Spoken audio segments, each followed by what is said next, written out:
Thanks, Leanne. Okay. Thanks for doing that beginning stuff, all our sort of caretaking and entry, and welcome everyone.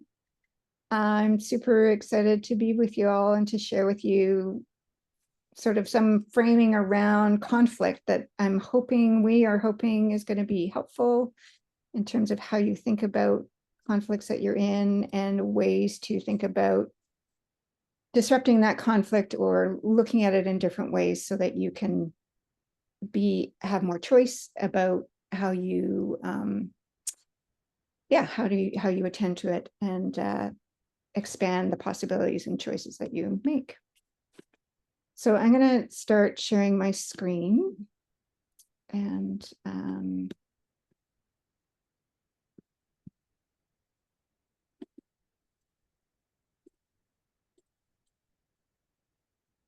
hopefully you can all see that. I'm going to try to do presentation mode here. There we go. Okay. And if at all, I will pause it periodically and just check in and see if there's questions or clarity wanted, but please feel free to unmute yourself if you have a question, particularly if it's around clarity about what's being presented, because if you have a question, chances are really good that somebody else will as well. So we welcome that as we go through. And so before we start, we're actually going to invite you to spend a few minutes thinking about a conflict, either a current one that you're sort of involved in or one that you would like to revisit that happened in your life. Pick something, if you have choices, pick something that's not super intense. And we'll just give you 3 minutes right now to just jot some notes down about that, just to think about it and have it fresh in your mind as we go through the presentation. And we will be offering you opportunities to return to that as we go through. So take 3 minutes now. And is it clear what we're asking for? Does anybody have any questions? Great.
Just a few more, 10 more seconds or so, and then we'll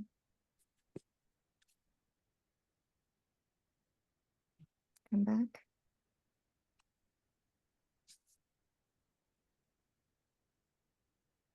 Hi.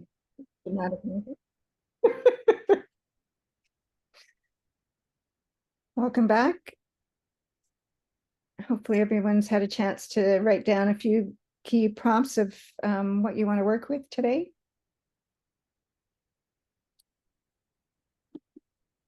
So this is conflict life cycle is kind of something I conceived of just trying to think about how conflict unfolds and what are the pieces of it and how do they feed into each other. And like I said, I'm hoping that this offers folks some clarity and some ways of thinking about conflict that might help them as they navigate it and give them more possibilities and different ways of thinking of it. But if we start with just kind of like basic conflict, somebody has some sort of stimulus that prompts some thoughts, that leads to some feelings, and that leads to action where they do something. This can be positive or negative. As an example, so I'm going to walk through an example from my community. We as a community, a faith community, have decided to use sociocracy as our governance model. And recently a member of the community came to me and said, I'm concerned about that and I'm writing up my reasons why I don't think we should use it. So that was, their stimulus was this sociocracy model. They were feeling concerned. Their strategy was to put together their argument about why we shouldn't use it. That in turn stimulated thoughts in me and feelings. My thoughts were, kind of bewildered and a bit confused, wondering. And then my feelings were frustration and kind of irritation. And so my strategy was to push back and sort of say, we've made this decision. I don't think we're going to look at it again.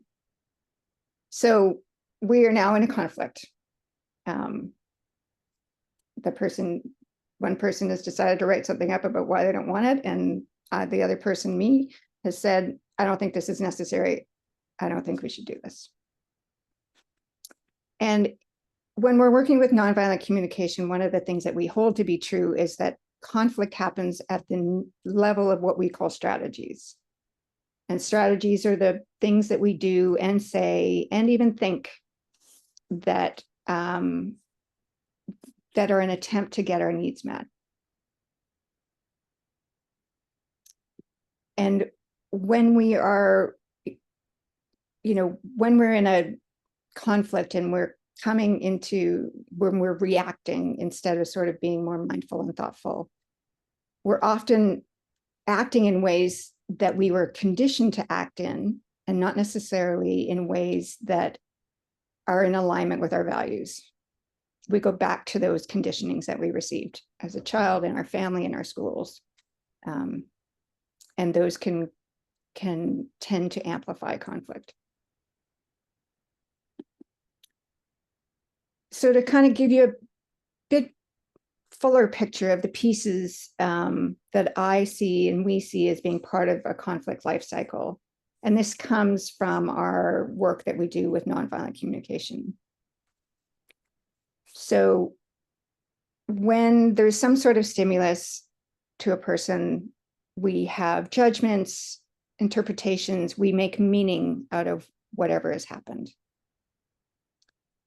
And that meaning that we make stimulates feelings in us, which are indicators that there are unmet needs in us, there are needs, things that are really important to us, things that really matter to us, that are not being served by what's happening. We then have options, choices, ways that we can respond to these thoughts, these feelings. But sometimes if we're not very mindful, those can feel, or the choices that we have available to us are limited, especially again, if we're coming from that reactive place.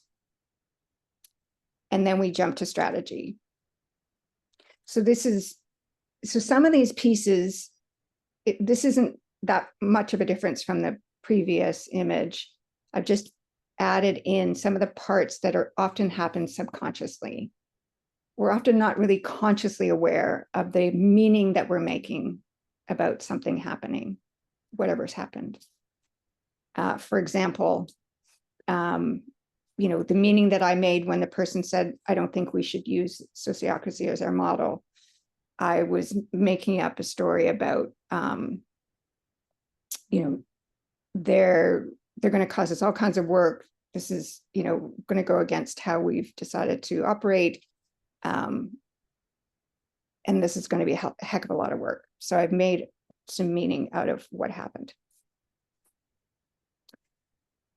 We're often aware that we're having some sort of feelings or emotions about it, but we don't necessarily slow down enough to really understand what those are.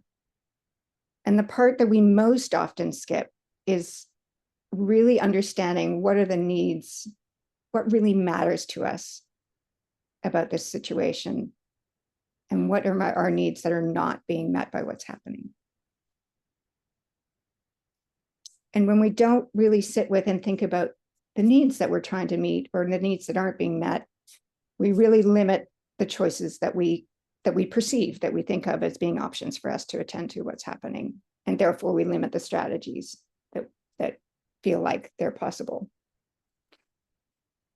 So I'm going to stop here. I'm going to pause. I'm going to stop my share for a minute and just check in with everybody and see if there's some questions about what I've shared so far.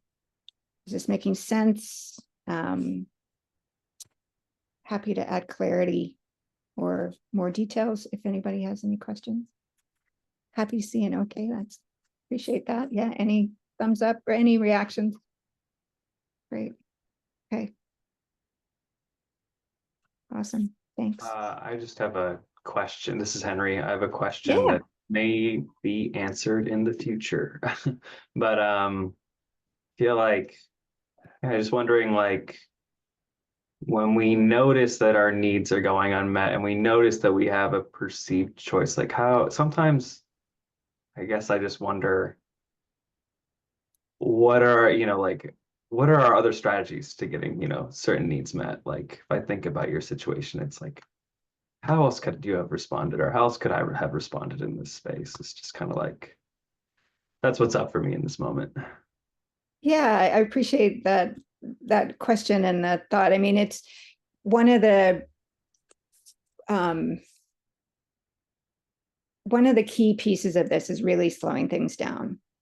And another key piece is kind of collaborating with the person that you're in the conflict with. Because sometimes I may not perceive of a solution that they think of. And when we really step back and think about what really matters to us, that's when we start to like as we go deeper into what matters, we start to get more options and more strategies come available. But it's definitely a bit of a process, a dance. And does that feel like it helps for now? And if by later in the process you don't have more clarity, then let me know. Will do. Thank you. Okay. Great. Okay. So I'll go back to sharing my screen. Okay. So when we talk about slowing things down, I think many of us have heard this before, when you're stressed, when you're in conflict, when things are feel tense, we often talk about slowing down. We talk about slowing down somatically by taking a deep breath, by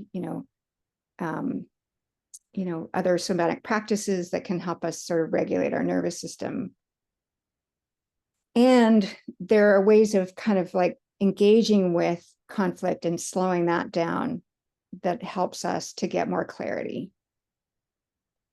So when we use nonviolent communication in this model that Leona and I work with in order to slow things down. And when we slow things down, we're able to connect with the other person at the level of our needs. And this opens up choice, and it also helps us to focus on relationship. And so hopefully you all got the, Leonie, do you mind dropping in the chat the link to the Conflict Lifecycle worksheet? So we're going to kind of go through this slowing down process together with the conflict that you journaled about at the beginning.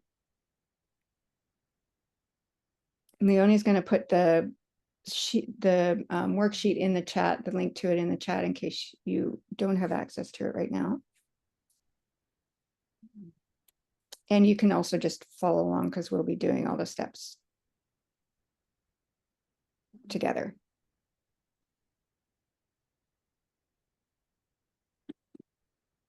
So the first step in this life cycle is to list out your thoughts, your judgments, and your interpretations of what happened, whatever happened in the conflict that you wrote about, and therefore the meaning that you're making from that.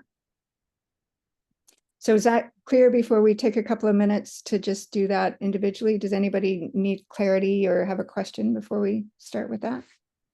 If so, either unmute yourself or raise your electronic hand.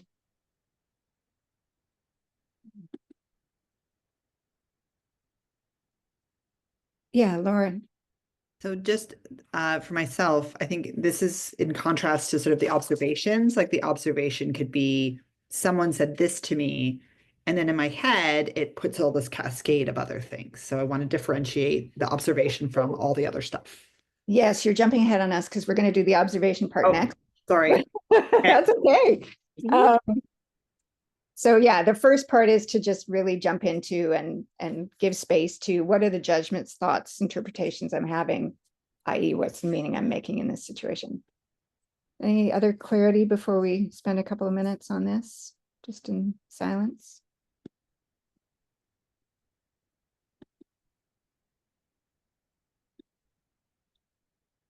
Okay, we'll take 2 minutes and then we'll come back and carry on. And if you have questions, just unmute yourself.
So we've got about 20 more seconds or so. I just switched to my headphones. Can you hear me okay still? Great.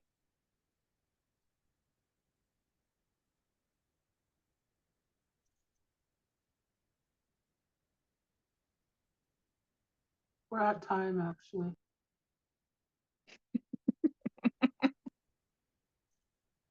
Thank you. Okay, has everybody had enough time to kind of put some of their thoughts and meanings into this? Anybody need more time? Okay. So in this life cycle of conflict, the first place that we can kind of interrupt what's happening is by recognizing that we have made meaning out of whatever happened. We've interpreted, we've made judgments. And to get really curious about whether or not what we're interpreting or how we're interpreting it or how we're judging it is actually what's happening. And we want to create a bit of space between our story and our narrative around it and what's really going on. And that does a few things for us. It helps us to kind of settle our nervous system. It tends to bring our prefrontal cortex back online if we're activated. And so it's really just about separating those out from what actually happened, what was said, what was done. And so we're going to do that now. So step 2 in our process, this worksheet, is to try to step out of your narrative and your judgments and just describe what actually happened. And some people, think about this as what would the camera have caught if it was being recorded, and trying to frame it in a way that if you were to go to the other person that you're in conflict with and say, you did this, this, and this, they would agree with you. They would go, yep, that's what I did. Or yes, that's what I said. It's a way of also creating a bit of common ground. So any clarity required before we take a couple of minutes to do this piece? Any questions about that?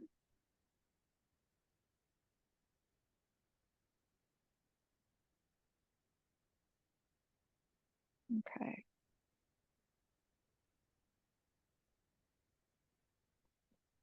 Yeah, so we'll take a couple of minutes now to work with creating our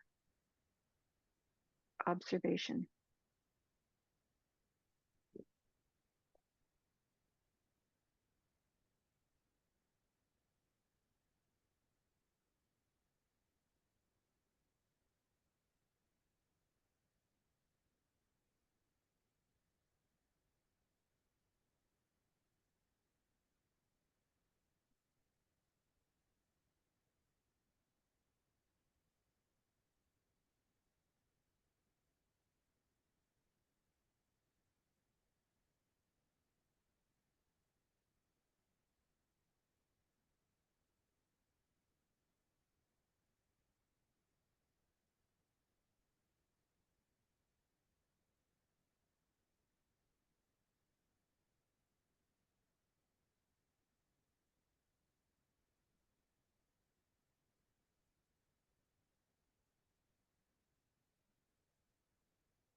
And if you have already completed, you could take a moment just to think about whether doing this piece shifts anything in you, shifts how you think about the conflict.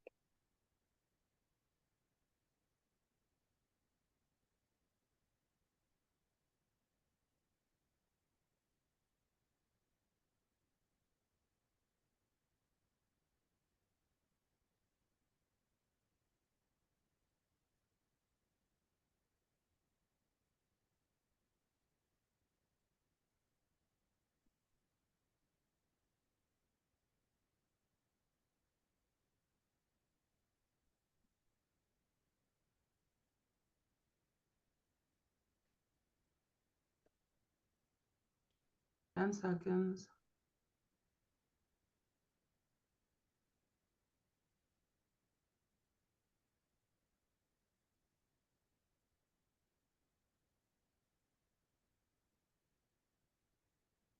Oh, we didn't get to hear your tone, maybe because you're muted.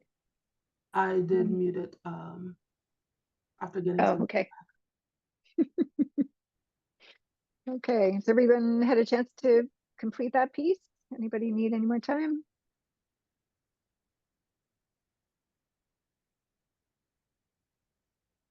Okay. So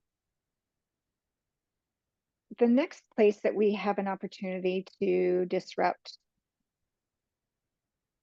conflict is by noticing our feelings and naming them.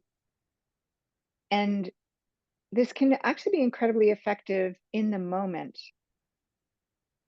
to simply say, ah, I'm noticing I'm feeling uncomfortable and unsettled around what you just said or what just happened.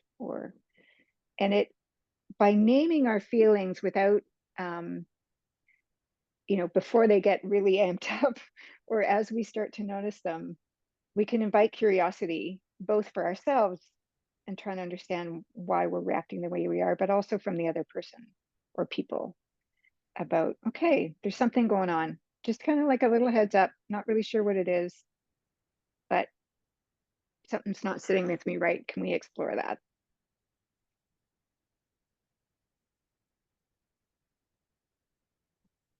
Can I share So, that there's a comment from Ian that you might want to attend to? oh, great. Thank you. I can't see the chat. Because I found it hard to do a good observation because it still felt like I was being judgy or missing something.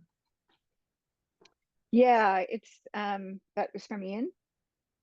Yeah, thanks for that comment, Ian. I appreciate the honesty and the vulnerability that, because it is something that we don't have a lot of practice in, and trying to really strip out the judgments that we have from what's actually happening is a practice.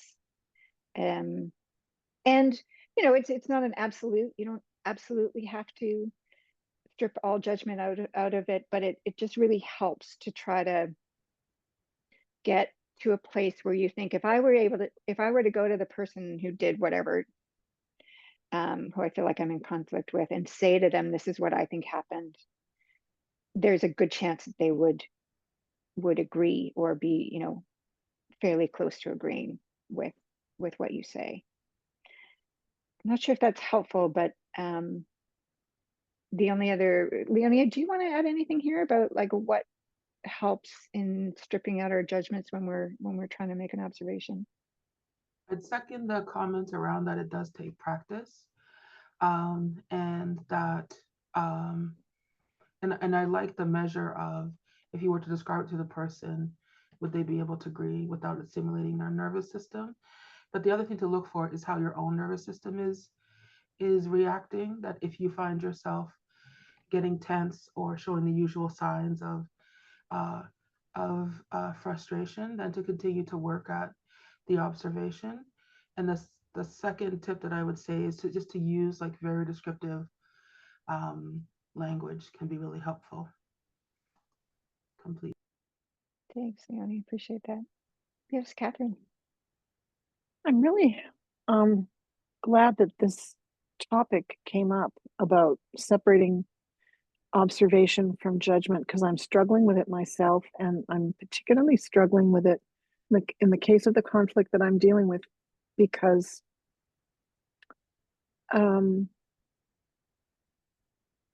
I'm just going to say it's about a question or a request that was made of myself and a team that I'm part of, that seems to indicate that the person who made the request lacked an understanding of the process that we were using. And I can't separate that observation from the judgment, because if any other request that he made, I could have done that, but I can't do it with that one. Yeah, so sometimes when we struggle to strip a judgment out of what happened, it can be an indication of a few things. It's an indication that there's something that really matters to you about what's happening, and that sometimes I think we are reluctant to let go of our judgments because we think somehow that's going to mean that what matters to me isn't going to get attended to. And so we don't want to let them go because we think it's an important piece of information. And in a way, it is an important piece of information, but it's just much more useful information if it can be translated into what are the needs that I'm holding on to, what are, what are the real concerns that I have, and being able to state those in a way that allows the other person to recognize them and to be able to respond to them without them feeling like they have been judged. Is that helpful kind of for what you're? Can I take it one step further? Sure. And if I'm going totally off track here, just stop me. I'm questioning in my own self whether I'm dealing with a person who's maybe got a little bit of a narcissistic thing going on. And I'm really asking the question in a more general way. I really buy into this process. And I just wonder, is it workable with a narcissist? Yeah, so it's, we use labels like narcissist and, all of these other kind of labels to try to help us understand people's behavior and make sense of it in a way that we can then somehow work with. And, sometimes what we're dealing with is really somebody that doesn't have the capacity to meet us and to work with us through something. And in that case, what we need to do is set a boundary. So that's kind of a bit of a different scenario than what we're working with, right? Kind of generally speaking. But it is important to recognize that even when we use these labels of somebody as a narcissist or however, they're a way of trying to make sense of the person. And it can be an indication that they don't have the capacity to or we don't have the capacity to work with them, however you want to frame it. And then that means that you're kind of dealing with putting boundaries in place. Leonie, did you want to add anything to that before we kind of move on to the feelings piece? Sure. What I can say is that this comes up all the time when what you're describing at a high level is, what does it mean to engage in these kinds of conversation with somebody who has, in some kind of way, not the capacity to meet me in my engagement? So that's like the general area. And so what I would say to that is that the person doesn't have to have the capacity. What we invite you to consider and to track is whether or not you are building capacity through the conversation. If you're getting feedback that gives you some sense as to whether or not you're getting to a place of shared understanding with the person. If it turns out that neither you or the person have the capacity, then you would want to switch that. Then you want to, you can name that. You can take responsibility for that, to say that, I'm really struggling here. Like, I really want to be able to hear what it is that you're having to say. And I've tried to recap or to describe it a couple of times here. And it doesn't seem to be working for us. And to ask, is there another way for us to move forward? Or you could choose to pause the conversation, or so that you can maybe think of different ways of being able to engage. But all you're essentially doing is working at whatever capacity presents itself in the conversation and slowing things down. You might be able to come up with different ideas about how to re-engage with that person, or come up with different choices or options, including moving to the place of boundaries that Catherine is suggesting. And to put in a plug for the next two sessions that are both also on conflict, that are both going to be led by Leonie. One of them is about, what do you do when essentially this happens and there's a breakdown and you're not able to work through it. So putting in a plug to come to those sessions as well. Is that sufficient for now, Catherine, to keep moving forward? Great, thank you. Okay, so hopefully you have access to the feelings list, and Leonie, are you able to drop the link into the chat in case people don't have Yes, that coming now. handy? Great. So we're going to take a couple of minutes now to look at, I really want to encourage you to look at a feelings list, partly because the way we use the English language in particular, we often kind of blend feelings with judgments and feelings with needs, and sort of aren't really clear on what's actually a feeling or an emotion. So take a couple of minutes to look at a feelings list and just write down any of the feelings that seem to resonate, that seem to apply to this situation that you find yourself working with. So we'll take a couple of minutes now. Has everybody got access to a list? Great.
Just a few more seconds here.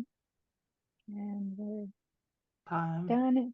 Time. Is anyone needing more time?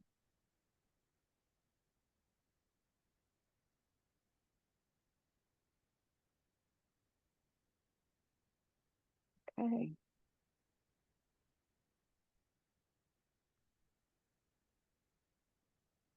So now we're going to look at another place in this life cycle of conflict that we can disrupt what's happening and shift it into something that's more collaborative and effective.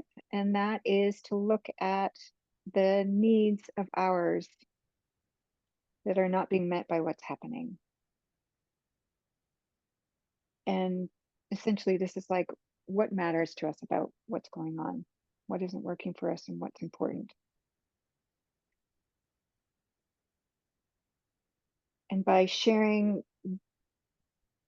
our needs, the needs that we're trying to meet, the needs that aren't being met by what's happening, we can invite people into, holding those with us and trying to work together on a strategy that is going to work for both.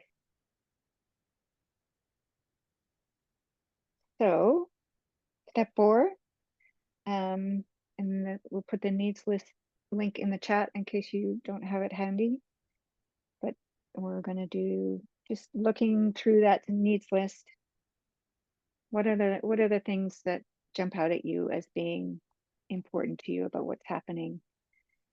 And one way to do this is to refer to the feelings that you had, that you listed, and try to link them with needs that you noticed on the list. And I really want to encourage you to try to go as deep as you can into needs. Sometimes we look at the first ones that come to us are maybe a little bit surface, things like choice or autonomy, perhaps, and sometimes underlying those can be some of the core longings that we have for belonging or for authenticity or really being seen or cared for. So we'll take a couple of minutes now and just look over that needs list and jot down the ones that you feel like are up for you with respect to this conflict.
We've got about 20 more seconds.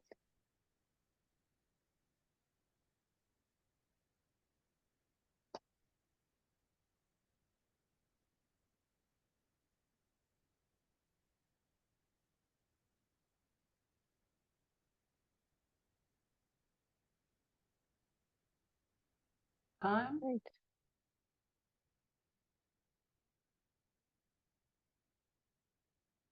Okay. So the last kind of opportunity for us to disrupt what's happening, or not the last, but another opportunity to really kind of get on the same page with the other person, is to try to imagine or guess what are the needs that the person is trying to meet by what they're doing. And this can be the trickiest one. Sometimes we feel a little bit reluctant to go there and really imagine what matters to them, because you know we might feel like somehow that's letting them off the hook, or something that we have experienced as being harmful or painful or problematic. But it's at the core of the work that Leonie and I do, and core of our understanding of nonviolence, is that all human actions are in response to and in service of needs, and those needs are universal and they matter to all of us. They may just matter in different degrees at different times. And if we can imagine some of the needs that the other person is trying to meet by what they're doing, that can help us to hold them with some compassion and some empathy, and that just takes down some of the intensity that we might be feeling about them. It might give us some creativity, and it certainly can be a way of approaching a person and engaging in a conversation around conflict by starting off by offering them empathy, which is by guessing what matters to them about what's happening or why they did what they did. So we're going to do one more, the last step 5 on the worksheet, of getting curious about the needs that the other person was trying to meet by doing whatever they did, or whatever they're doing. And then we're going to put you into pairs so that you can just have a chance to kind of debrief this with each other and share anything that was meaningful or came up with you. So we'll do a couple more minutes here. This is the chance to try to imagine what was behind the behavior of the other person, or imagine what is behind what they're doing.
Okay.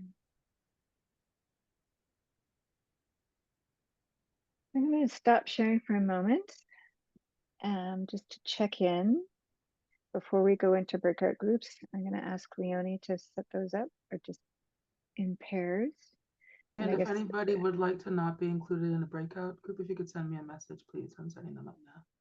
yeah, you're welcome to just spend time reflecting on your own if that feels more meaningful or valuable to you.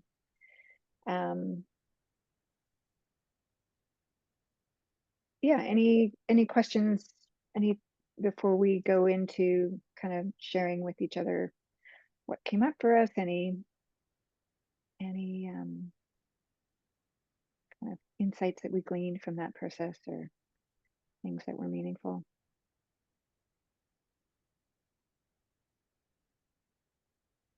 Okay.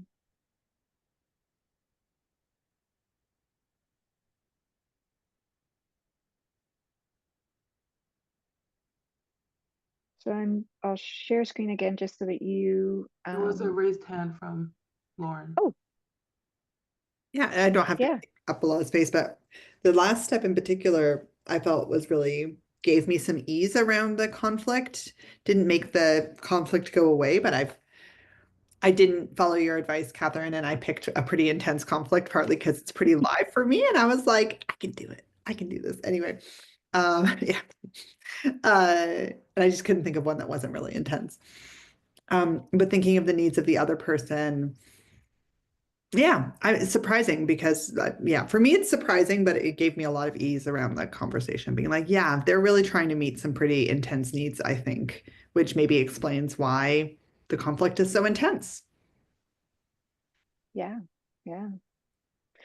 Often when there is an intensity around it on both sides, that just means that there's something like super important, super meaningful, really core to that person that is, that they're trying to attend to. And, the tragic part is they're doing it in a way that isn't working for you and other people. But the heart of it is something that we can all really connect with and understand. So you sharing that, and I appreciate that was meaningful for you. So let's take 10 minutes together in pairs if you want, on your own if you prefer, and we'll just do a little chance to share what that was like for you and anything that came up, and we'll come back to the group in 10 minutes. We will have one group of 3, and you'll have Great. 10 minutes. And then the rooms will close automatically. So you'll have actually 11 minutes together. Actually, no, we'll make it 10 minutes just to be. But okay, opening up all the rooms now.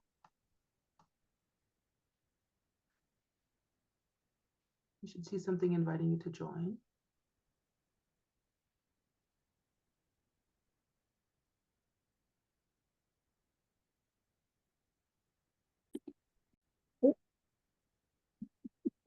You both hit the button.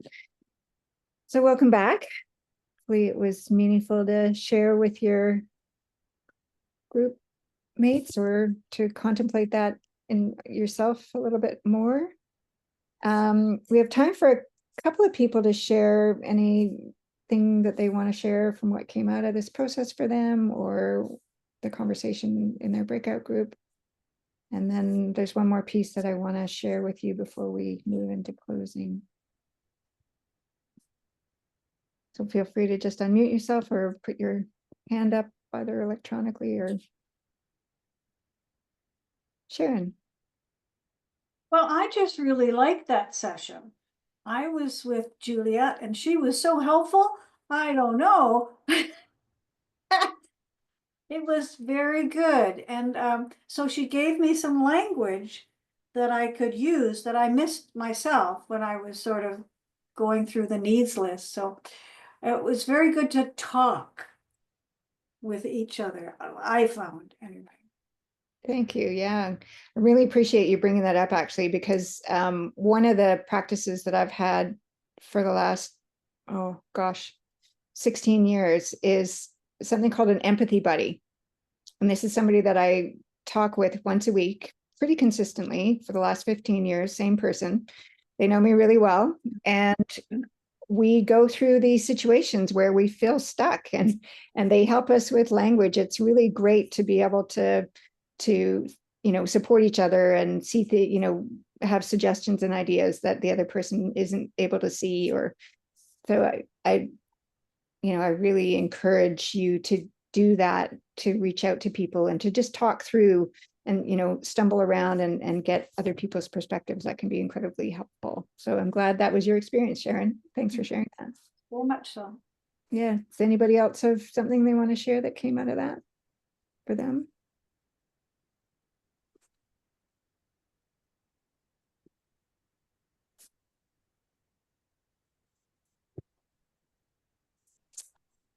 Okay. So I'm going to go back to sharing my screen. And hopefully you all have something which we called the, can't find my, sorry, just a sec. There we go.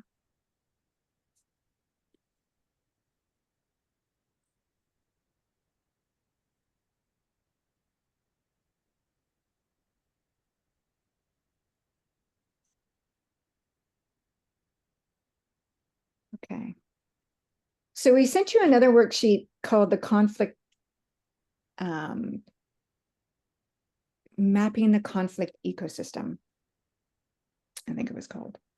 And we're not actually going to go through that together on this session because we are getting close to our time. But I did want to just run through some parts of it to give you a sense of what we're talking about.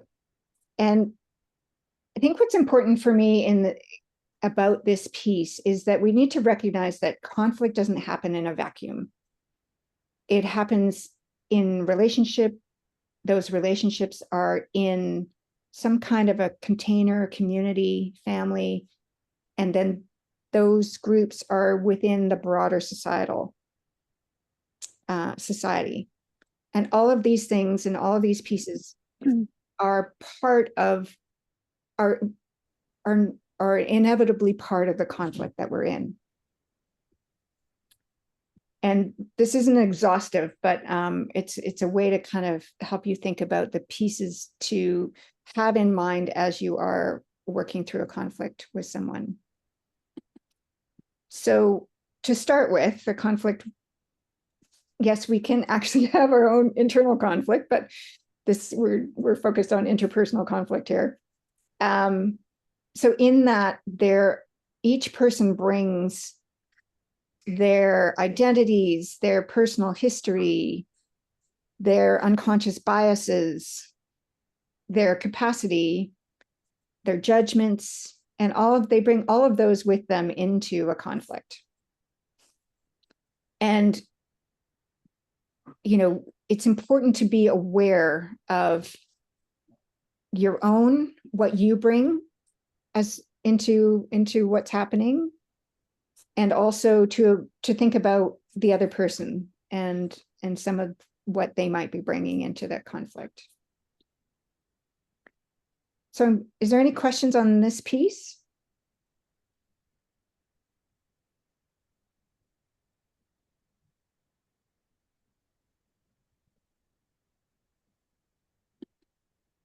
So then there's also the relationship and the dimensions of the relationship that are part of a conflict. And some of those dimensions are, what is the level of trust between the two people involved or the people involved? What is the relative privilege or access to power between the two people? Does one person have structural power over another? There's a relationship history there, which would have had experiences and things in it that will impact conflict. And then there can be expectations that we have of other people, either negative or positive, that we may not be aware of, and that might kind of lead us into a conflict that isn't necessarily, make it more intense or mean more potentially. Any questions about that piece? And the reason that I'm bringing these pieces in is because, you've just laid out kind of your feelings, needs, the other person's needs, observations. And what we always want to do in a conflict is try to move to action, try to move to resolution somehow, try to move it forward. And when we decide how we want to do that, we want to keep in mind these pieces of the ecosystem that are part of what's happening. So for example, if I am a person in a conflict and I have greater access to privilege or resources or power, then I would approach the other person differently than if I was in a position where I didn't have access to those things. For example, if I have structural power over somebody, say they're my staff person, demanding vulnerability from that person by asking them, what needs they're trying to meet, or asking them to share their feelings with me, can be a very uncomfortable thing for that person. If I have structural power, I want to demonstrate vulnerability. I want to demonstrate honesty and authenticity and stretch into my own discomfort around that potentially in order to serve the relationship. Leona, did you want to add anything to that?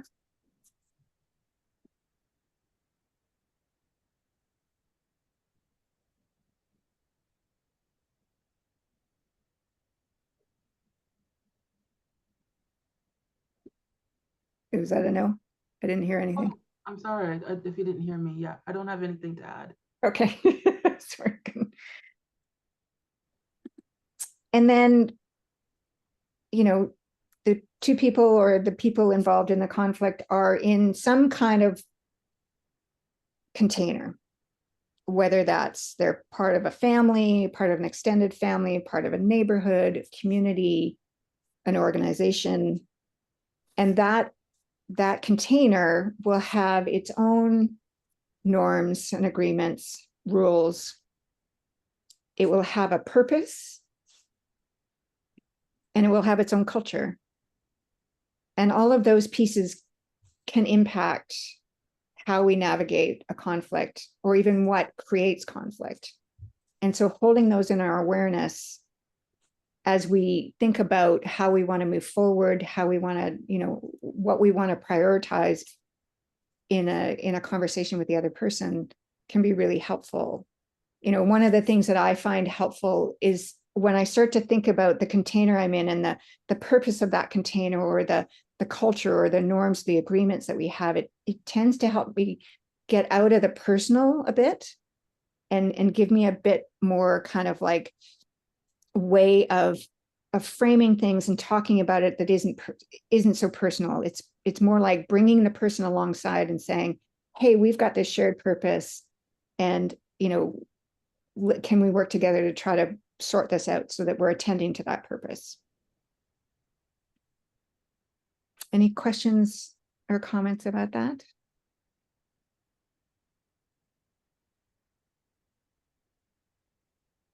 And then finally, you know, we are all within the society that we live and work and operate.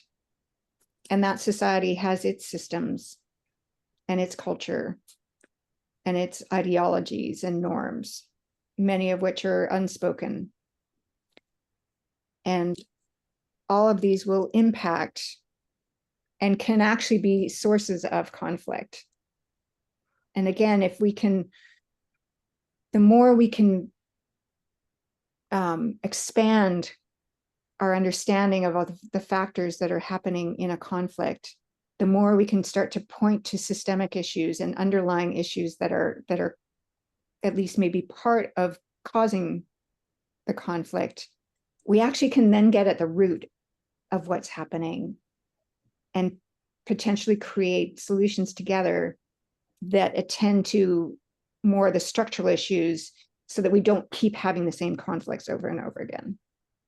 We find ways of disrupting these patterns that happen, or these, you know, kind of regular things that crop up, by being able to point to the systemic. So there is a worksheet that we've given you, and hopefully that's helpful in sort of helping you navigate through some of these pieces and really getting a sense of, you know, the ecosystem that this conflict is happening within. And what does that mean in terms of how you want to approach it, what you would share or not share with the other person, the kinds of issues you'd want to bring into the conversation in order to have the best chance of coming up with a solution that's going to work and going to attend to more systemic issues if they are there.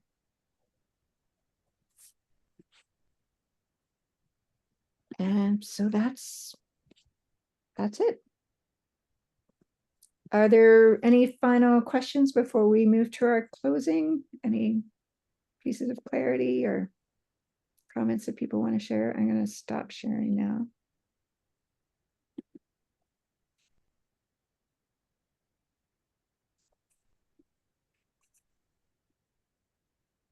You can put something in the chat if you want. Love to hear if it was, you know, meaningful or something that you're taking away with you from today. One thing, Catherine, if I can just pipe up, Yeah. the conflict I chose was one that is a little bit in the past, and I actually thought had been, I'd kind of come to some peace with it, and then working through this stuff, it all came back. You know, it's like you pick at it, and so then I had to kind of go back into it, but I came back into it in sort of different ways, and learned quite a bit about re-examining whether some of the assumptions I made about what their unmet needs were are actually right. Maybe they're wrong. In which case, then a whole new array of options opened up. So really useful, but not entirely comfortable. Yeah. Yeah, I appreciate you sharing that, Bruce, because I do find that a lot of this work can be incredibly uncomfortable. Mm-hmm. and hard and rewarding. You know, as you said, now there's these other options and these possibilities that have kind of opened up in your mind, at least, and given you potentially other ways of attending to whatever's happened, or going back and repairing, or, you know, something. And so that's the work, is having the capacity and the willingness to try to do that, and recognize, you know, oh, I I now have new information, or I now have a different perspective that shifts things a bit. And Mhm. that's really exciting. I'm glad you share that. Thank you. Anyone else want to share anything before we move into our closing? For Brendan, I really like the presentation slides and graphics, very informative by organizing the verbal information in another way, like learning about brain and body and feelings are informative in another way. So it was a visual progression, like the many slides in this session. Great, thanks. I'm glad to have that appreciation. And while maybe some of you have some additional questions, I'm going to share a little bit with you about, we had promised to name some things around the gift economy, which is how we are currently sustaining ourselves. I just have a couple slides to share. So there's 8 principles of the gift economy: intention, equity, access, abundance, transparency, generosity, interdependence, and faith. And so we have chosen for this round to offer community care and repair with the gift economy, and invite you to make consideration, if you can, to support our sustainability needs. Our annual needs for Necessary Trouble Collective sit at about $37,800. And our target for this series is to raise $6,000 for the series. To date, we have gathered $1,205.50, which we are grateful for. And so we invite you to send an e-transfer through info@necessarytroublecollective.org if you so wish, and to also contribute through the Sutra site at contribute.sutra.co. And I'm going to drop the link for the Sutra site into the chat as well. And we just invite you for your consideration around our needs. Thank you. And we also have a feedback form. Leonie will drop the link into the chat for you. Really, really would love your feedback. It really helps us to, create things that are meaningful and learn and grow as facilitators, and understand what works, what doesn't work, and try to continue to evolve in our capacity to support your learning and your clarity. Okay, and I'm also going to share some information about our upcoming sessions. As Catherine shared, we have 2 more sessions on conflict that are ahead, and they're 2 weeks out, and then another 2 weeks, and we'll have an additional 3 sessions on collaboration that will follow. Yeah, Lauren. I can't seem to access the feedback form. It says I need to send a request. Okay, we'll go ahead and fix that Thank you. and make sure that it is shareable.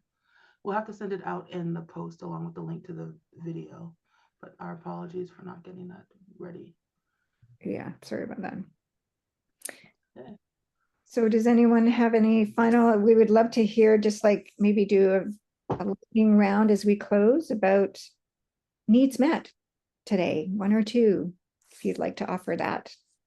You can unmute yourself. I'll call on you just for ease, so that and you are always welcome to pass. And you're also welcome to offer whatever comes to mind. But I'll go on my screen. It's Catherine, Lauren, Sharon, Brendan, and then I'll kind of loop forward. In one word, I would say tranquility. Thank you. Lauren, Sharon, Brendan, and then Bruce. I'd say challenge. Sharon, Brendan, Bruce, and Henry. I would say I feel calmer now. Thank you. Brendan, Bruce, and then Henry. And I feel engaged by the information. awesome. Bruce, Henry, and then Jacqueline. I think I was in as I revisited this conflict, I think I was in a bit of a dignity deficit there, and I feel like I maybe filled that well a little bit. Hmm. Henry, Jacka, and then Ian. Needs met were tenderness and exploration. Awesome. Thank you. Jacka, Ian, and then Renee. Yeah, I'm really sorry I came in super late because I mixed up the timing. But I'm really excited to look into the materials and to connect in the other sessions. And I just have real deep gratitude for you for organizing this because I think it's yeah, it's so needed in our community. So thank you. Thanks, Jacka. Ian, Renee, and then Juliet. You're willing?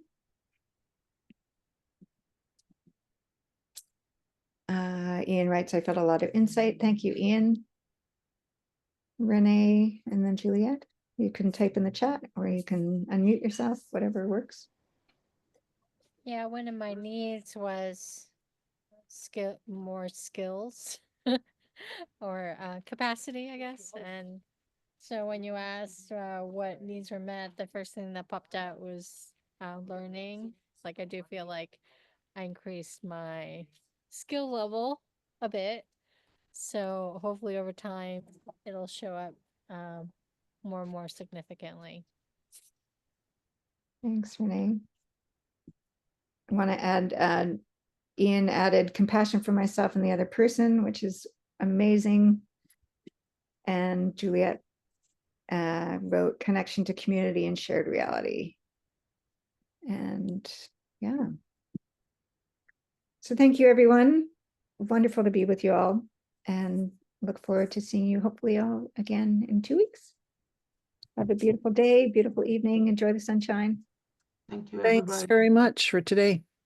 Yeah. Thanks, Leonie and Catherine. Yeah. Thanks for being here. Bye-bye. Thank you so much. Cool.